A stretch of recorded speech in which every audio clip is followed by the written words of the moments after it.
அது வந்து கண்டித்து தான் நம்ம வந்து இந்த ஆர்ப்பாட்டத்தை நாம் வந்து செய்கிறோம்.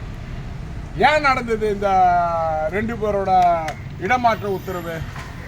நிர்வாகம் சொல்லணும் காரணம் என்ன? ஓ 25 தடம் பூந்தமல்லியிலிருந்து அண்ணா சாதிக்கு நோக்கி போகுது. இந்த பனிமலையில் வேலை செய்யக்கூடிய ஒட்டுமொத்த தொழிலாளிக்கு தெரியும் போக்குவரத்து நெரிசல் எவ்வளோ.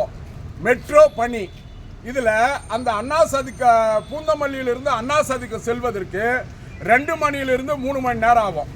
அதில் பணி செய்யக்கூடிய நடத்துனர் என்பவர் 60 வயதை தொட்டவர். இந்த இன்னும் ஒரு ஷார்ட் பீரியடில் ஒரு சில மாதங்களில் ஓய்வு பெறக்கூடிய தோழர். 3 மணி நேரம் வருதுன்னு வச்சுங்க. வண்டியை விட்ட உடனே ஒன்றுக்கு அவசரமாக வருது. அவர் வண்டியை விடுறதையும் பார்க்குறாரு, அங்கே ஒரு அதிகாரி நிற்கிறாரு. அந்த அதிகாரி என்ன பண்ணுறாரு, வண்டி விடுறதையும் பார்க்குறாரு, தொழிலாளி வேகமாக பாத்ரூமை நோக்கி போகிறதையும் பார்க்குறாரு. பாத்ரூம் போயிட்டு அவர் போகிறதுக்கு அந்த பாத்ரூம் இருக்கிற இடத்துக்கு போயிட்டு வரதுக்கு என்ன டைம் எடுக்குமோ அது 5 நிமிஷத்துக்குள்ளே போயிட்டு வந்துடுறாரு. வந்த உடனே டைம் போடுறாரு. டைம் போடுறதுக்கு போகும்போது அந்த அதிகாரி கூப்பிடுறாரு. டைம் போடாமல் எங்கே போனேன் அப்படின்னு கேட்குறாரு. அப்போ தொழிலாளி என்ன சொல்கிறாரு, நான் வந்து யூரின்னு முட்டின்னு வருதுங்க, 2லேருந்து 3 மணி நேரம் ஆகுது, வயதான தொழிலாளி, ரிட்டையர்ட் ஆக போகிற ஸ்டேஜில் இருக்கிறேன், எனக்கு வந்து முட்டின்னு வந்தது, வேறு வழி இல்லை, நான் போட்டு வந்தேன், இது வந்து ரொம்ப வந்து இந்த உடல் உபாதையை கழிப்பது ரொம்ப அவசரமாக இருந்தது, போயிட்டு வந்தேன் அப்படின்னு வந்து சொல்கிறாரு. நீ வந்து பாத்ரூம் தான் போனியா, கழிவறை தான் சென்றாயா, இல்லை வேறு எங்கேயாவது போயிட்டு வந்தியான்ற கேள்வியை வந்து கேட்குறாரு. அப்படி கேட்கும்போது ஒரு கேவலமான ஒரு சில்லித்தனமான கேள்வியை அந்த அதிகாரி கேட்குறாரு. கேட்டு அவர் பதில் சொல்கிறாரு. தொழிலாளி என்ன சொல்கிறாரு, சந்தேகம் இருந்தால் வந்து பாருங்கள், சந்தேகம் இருந்தால் வந்து பார்த்துங்க அப்படின்னு வந்து சொல்கிறாரு. இதில் என்ன தப்புக்குது எனக்கு தெரியல. ஒரு இடத்துல விபத்து நடக்குதுங்க, ஒரு உதாரணத்துக்கு சொல்கிறேன்.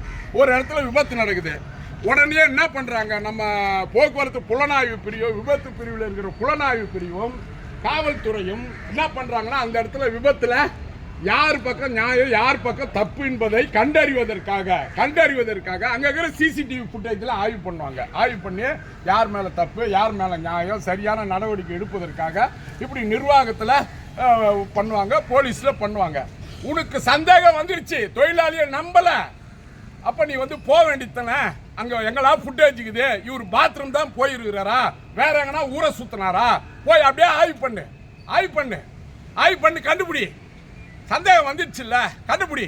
இல்லை வேற எந்த விதத்தில் நிரூபிப்பது எனக்கு புரியல. ஒரு கழிவறைக்கு ஒரு லூஸ், அவர் என்ன சொல்றாரு, எனக்கும் 60 வயசு தான். ஏங்க உனக்கு 60 வயசுனாக்கா நீ ஆபீஸ்ல உக்காந்துக்கிற, உனக்கு 1க்கு போனா 2க்கு போனா ஏந்து ரூம் உள்ள போயிடுவேன். 2 மணி நேரம் 3 மணி நேரம் பணியின் போது ரொம்ப கஷ்டப்பட்டு உடல் உபாதையை அடக்கி கொண்டு வரக்கூடிய ஒரு தொழிலாளி போவது நியாயம் தானா இல்லையா? இதெல்லாம் வந்து ஒரு பிரச்சனைட்டு அற்ப சொற்ப காரணத்தை சொல்லி நீ வந்து என்ன கேட்குற, டிஆர் கொடு, வேபில் கொடு, எல்லா பேப்பரையும் கொடுன்னு கேட்குற. எல்லாருக்கும் கொடுன்னு அவரு கவலையே படாம எடுத்து கையில் கொடுக்குறாரு, இந்தா வச்சுங்க அப்படின்னு கொடுக்குறாரு. இதெல்லாம் வாங்கினாரு. அடுத்த நிமிஷம் என்ன யோசித்தார் என்று தெரியவில்லை அந்த அதிகாரி. மீண்டும் சரிப்பா நீ டைம் போட்டுன்னு போப்பா, எப்படி சொல்றாரு, டைம் போட்டுன்னு லைன்ல போ அப்படின்றாரு. உடனே அவர் ரொம்ப டைம் கொடுக்குறாரு.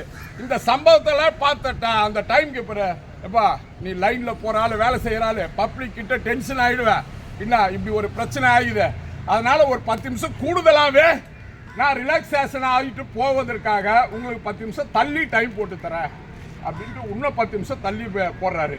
இந்த சம்பவத்தில் தொழிலாளி எங்கேயாவது தப்பு பண்ணியிருக்கிறாரா?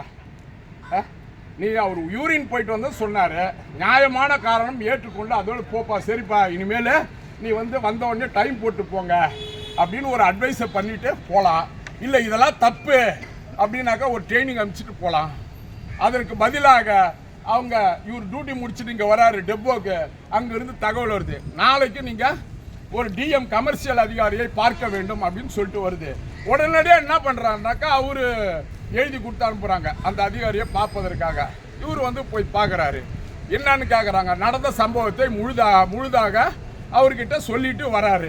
இது தாங்க சம்பவம். இதை ஒட்டி ஒரு டிரான்ஸ்ஃபர். இப்போ தொழிற்சங்கம் கேட்பது 1க்கு போயிட்டு வந்தது குற்றமா?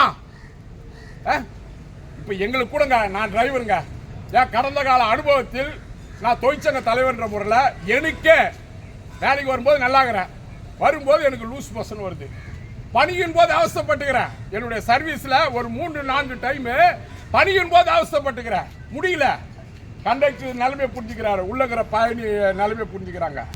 தேவையான பொருத்தமான இடத்துல வண்டியை நிறுத்திட்டு போகிறோம், 1 நிமிஷம் 2 நிமிஷம் போயிட்டு வந்து அந்த பணியின் போதே செய்யக்கூடிய ஏற்பாடுலாம் இருக்குது. பல ஓட்டுநர் நடத்துனர்கள் என்கிட்ட அந்த கஷ்டத்தெல்லாம் சொல்கிறாங்க. அப்போ அந்த டியூட்டியும் தண்ணி குடிக்காம மருந்து மாத்திரை சாப்பிட்டுக்கின்னு உடல் உபாதையை பொறுத்து கொண்டு என்ன எல்லா சூழ்நிலையும் பொறுத்து கொண்டு ஒரு கடினமான இந்த ஓட்டுநர் நடத்துனர் பணி செய்யக்கூடிய தொழிலாளியை நீங்க இப்படி வந்து ஒரு அற்ப சொற்ப காரணத்தை சொல்லி ஒரு இடமாற்றம் என்பது வழங்கப்பட்டு இருக்கிறது என்று சொன்னால் இதை தொழிற்சங்கம் வேடிக்கை பார்க்குமா? அதுவும் 60 வயசுங்க. உங்களுக்கு எல்லாம் தெரியும், பேங்க்ல போனீங்கன்னா 60 வயசு ஆளை என்ன சொல்லுவாங்கன்னா சீனியர் சிட்டிசன். 1% வட்டி பேங்க்ல போட்டாங்கன்னா, டெபாசிட்ல போட்டாங்கன்னா 1% வட்டி, 1% வட்டி கூடுதலாக கொடுக்குறாங்க. என்ன அதே மாதிரி பஸ்ஸிலேயோ இல்லை வெளி இடத்துலையோ பொது இடத்துலையோ போகும்போது ஒரு மூத்தவர் வராருனாக்கா கொஞ்சம் வழி விடுறாங்க, இடம் விடுறாங்க, உட்காருங்க, கொஞ்சம் இளையவருங்க ஏந்து சார் நீங்கள் உட்காருங்க சார், பெரியவங்களாகிறீங்க, மூத்தவங்க நீங்கள் உட்காருங்க, நான் நிற்கிறேன் பரவாயில்ல, அட்ஜஸ்ட் பண்ணி ஒரு பெருந்தன்மையோடு அந்த மூத்தவர்களுக்கு உரிய மரியாதையை கொடுத்து கொண்டு இருக்கிறார்கள். ஆனா இந்த நிர்வாகத்தில் என்ன நடக்குதுன்னா, மூத்த தொழிலாளி 58 வயசு 59 ஆக்குறது நீங்க, 59 60 ஆக்குறது நீங்க. எதையும் தொழிலாளி கேட்கவில்லை, எல்லாத்தையும் கொடுத்துட்டு 60 வயசு ஆளுங்க இப்படி வந்து நீ வந்து டைம் போடல, அது போடல, ஒரு காரணத்தை சொல்லி ஒரு இடமாற்றம் என்பது வழங்கப்பட்டிருக்கிறது. இதை நாம் ஏற்றுக்கொள்ளவில்லை.